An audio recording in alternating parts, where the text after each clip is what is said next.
আমি আপনাদের একটা ঘটনা বলবো যা আসলেই আমাকে প্রভাবিত করেছে। পাকিস্তানে এক তরুণের সাথে আমার সাক্ষাৎ হয়েছিল, তার নাম উল্লেখ করব না। সাক্ষাতের সময় সে বিশ্ববিদ্যালয়ে পড়ছিল, আর বিশ্ববিদ্যালয়ে থাকাকালীন সে পাকিস্তানে তার গ্রামে গিয়েছিল।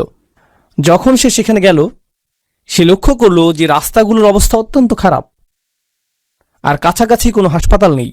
যখন সেখানে কোনো নারী সন্তান সম্ভবা হয়, তাদেরকে পিক আপ ট্রাকের পিছনে 3 ঘন্টা ভ্রমণ করতে হয়। সন্তান সম্ভবা নারী যিনি শীঘ্রই সন্তান জন্ম দিবেন, তাকে পিক আপ ট্রাকের পিছনে থাকতে হয়। এভাবে 3 ঘন্টা লাগে হাসপাতালে পৌঁছতে। আর এই সকল নারীর বেশিরভাগেরই সন্তান মারা যায়। আর এটাই গ্রামীণ জীবনের বাস্তবতা। তারা নিজেরা সন্তান জন্মদানের চেষ্টা করে, যদি জটিলতা তৈরি হয় তখন তাদেরকে ডাক্তারের কাছে নিতে হয়, এবং পথিমধ্যে অনেকেই মৃত্যুবরণ করে। আর সে এটা কাছ থেকে দেখলো। তো সে যা করার সিদ্ধান্ত নিল তা হলো, সে একটা সমাধান তৈরি করার চেষ্টা করলো। সে পুরাতন কিছু ট্রাক কিনলো, কিছু গবেষণাপ্রেমী ছাত্র এবং ডাক্তারদের সহায়তায় সে বহনযোগ্য মোবাইল স্বাস্থ্যকেন্দ্র তৈরি করল, যার মধ্যে শিশু জন্মদানের জন্য বিশেষজ্ঞ চিকিৎসা ব্যবস্থা রয়েছে।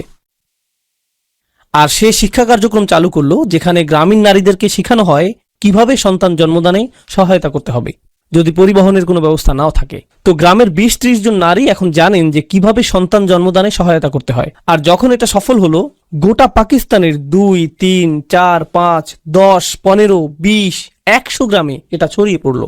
আর হাজার হাজার শিশুদের জীবন রক্ষা হয়েছিল এই ছাত্রের প্রচেষ্টার মাধ্যমে। এই ছাত্রের সাথে আমার কথা হয়েছিল, আর আমি তাকে জিজ্ঞেস করেছিলাম, এই কাজে তোমার সবচেয়ে বড় চ্যালেঞ্জ কোনটা? জানেন সে কি বলেছিল? আমার মা বাবা মনে করেন আমি সময় নষ্ট করছি। আমার মা বাবা আমাকে এই কাজে নিরুৎসাহিত করেছেন। তারা মনে করেন আমি আমার ক্যারিয়ার নষ্ট করছি।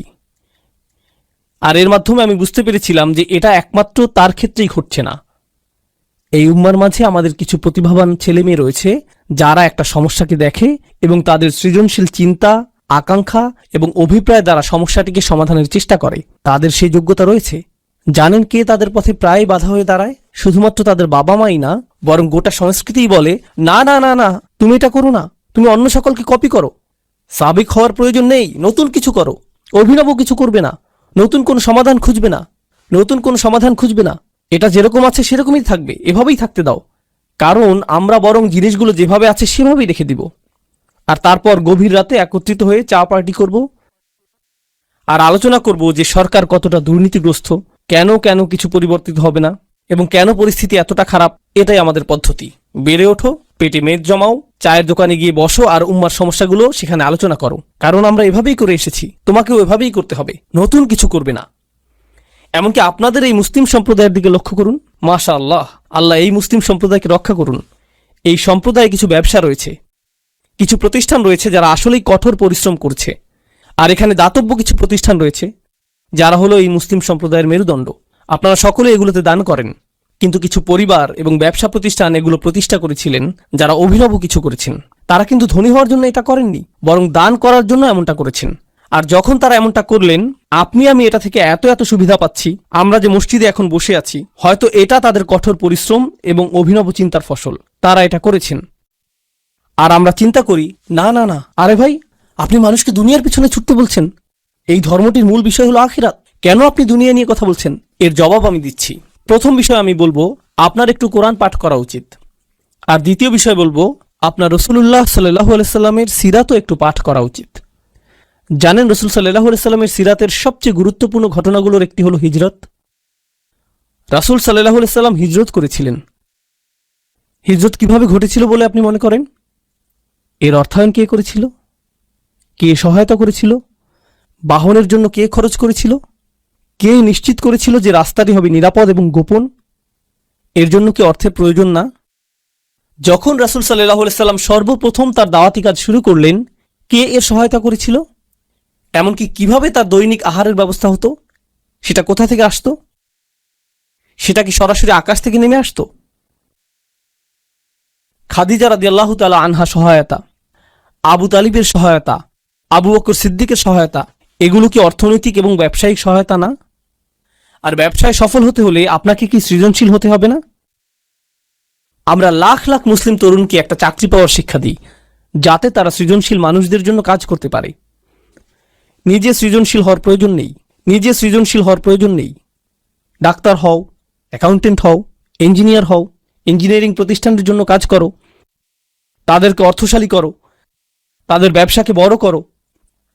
আল্লাহ আমাদের নিজেদের ক্ষমতায়নের কথা বলেছেন, মৈত্রী সম্পর্ক তৈরির কথা বলেছেন। মৈত্রী সম্পর্ক অর্থনীতি এবং ব্যবসা বাণিজ্যের মাধ্যমেও সৃষ্টি হয়। কোরআনের মনোরম একটা বিষয় হল, আল্লাহ বলেছেন, ওয়াল্লাযীনা কাফারু বা'দুহুম আউলিয়াউ বা'দ। কাফিররা একে অপরের মিত্র। কাফিররা একে অপরের মিত্র। আর ওয়াল মুমিনুনা ওয়াল মুমিনাত বা'দুহুম আউলিয়াউ বা'দ। মুমিন পুরুষ এবং নারীরা একে অপরের মিত্র।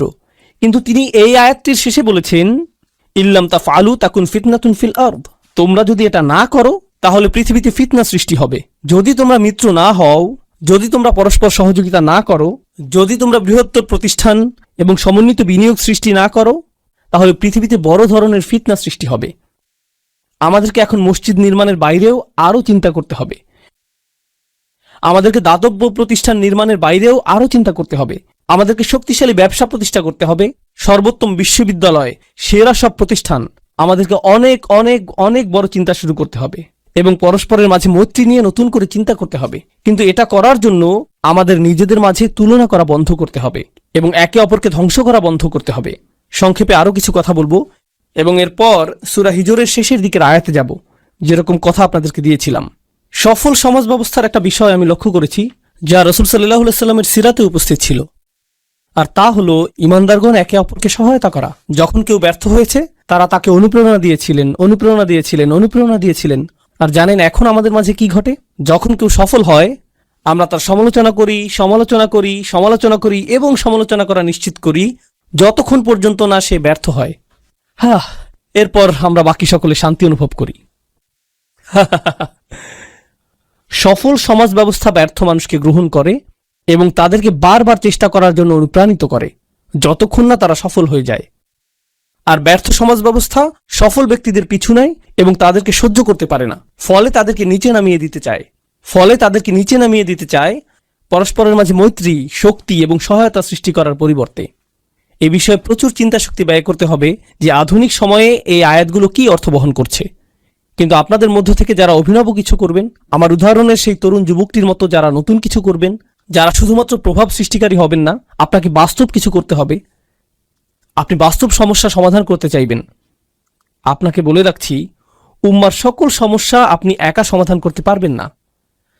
যখন মানুষ এসে প্রশ্ন করে, উস্তাদ কিভাবে আমরা উম্মার সকল সমস্যা সমাধান করব, এই সমস্যা শেষ হবে যখন আপনি এরকম নির্বুদ্ধিতা সুলভ প্রশ্ন করা বন্ধ করবেন, যখন আপনি বস্তুনিষ্ঠ প্রশ্ন করা শুরু করবেন। এখানে আমি একটা সমস্যা দেখছি, আমি এটা সমাধান করতে পারবো, কিন্তু এটা সব সমস্যার সমাধান করবে না। আমাদের সংখ্যা তো কয়েকশো কোটি। আমাদের প্রত্যেকেই যদি একটি করে ছোট সমস্যা সমাধান করি, কল্পনা করতে পারেন আমরা কি ধরনের উম্মায় পরিণত হব? যদি আমাদের কিছু অংশ চিকিৎসা সমস্যা সমাধান করি, আর আমাদের কিছু অংশ সামাজিক সমস্যা সমাধান করি, আর আমাদের কিছু অংশ শিক্ষা সমস্যা সমাধান করি, আমাদের কিছু অংশ রাজনৈতিক সমস্যা সমাধান করি, দেখতে পাচ্ছেন কিভাবে এটা একত্রে জমা হচ্ছে। সকল সাহাবী কি একই কাজ করেছেন, নাকি তাদের প্রত্যেকেই ভিন্ন ভিন্ন সম্ভাবনাকে কাজে লাগিয়েছেন? তাদের প্রত্যেকেই অবদান রেখেছেন এবং সাহাবীকে পরিণত হয়েছেন তাদের নিজস্ব পরিসরে, তাদের নিজস্ব প্রতিভায়। তারা সকলেই একরকম ছিলেন না। তাদের প্রতি রাসূল সাল্লাল্লাহু আলাইহি সাল্লামের প্রত্যাশাও একরকম ছিল না। তো এটা আপনার মাথায় গেঁথে দেওয়ার জন্য সৌভাগ্যবশত এই আয়াতটি একটু আগে আমরা নামাজে শুনেছি। এখানে রাসূল সাল্লাল্লাহু আলাইহি সাল্লামকে একটি নির্দেশ দেওয়া হয়েছে, আর যখন তাকে কোনো নির্দেশ দেওয়া হয় আমরা এটাকে সুন্নাহ হিসেবে গ্রহণ করি। তাকে বলা হয়েছে আর তার মাধ্যমে আমাদেরকেও বলা হয়েছে। তিনি বলছেন, ফাসদা বিমা তুমারু ওয়া আ'রিদ আনিল মুশরিকিন। এই আয়াতটি আমার অনেক প্রিয়। আল্লাহ বলেছেন, খেয়াল করুন, সংকল্পবদ্ধ হন এবং সামনে এগিয়ে যান যা করতে আপনাকে নির্দেশ দেওয়া হয়েছে, এবং মুশরিকদেরকে উপেক্ষা করুন। যারা পেছনে কথা বলে তাদেরকে উপেক্ষা করুন, সমালোচকদেরকে উপেক্ষা করুন, তাদের উপেক্ষা করুন যারা মনে করে যে আপনি শক্তিহীন, তাদের উপেক্ষা করুন যারা মনে করে যে আপনি তাদের জন্য হুমকি। উপেক্ষা করুন, উপেক্ষা করুন, উপেক্ষা করুন।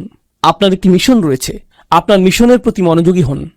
আপনি এই কাজে নিয়োজিত। আ'রিদ আনিল মুশরিকিন, তাদের উপেক্ষা করুন, তাদেরকে আপনার পথে আসতে দিবেন না। আরবিতে সদ শব্দটি খুবই কৌতূহল উদ্দীপক। এটাতে কি বোঝায়? এটা দিয়ে বোঝায় ফাটল, কোনো পাথর অথবা মাটির রাস্তায় সৃষ্ট ফাটল। যদি আপনি একটি পাথরের মাঝে ফাটল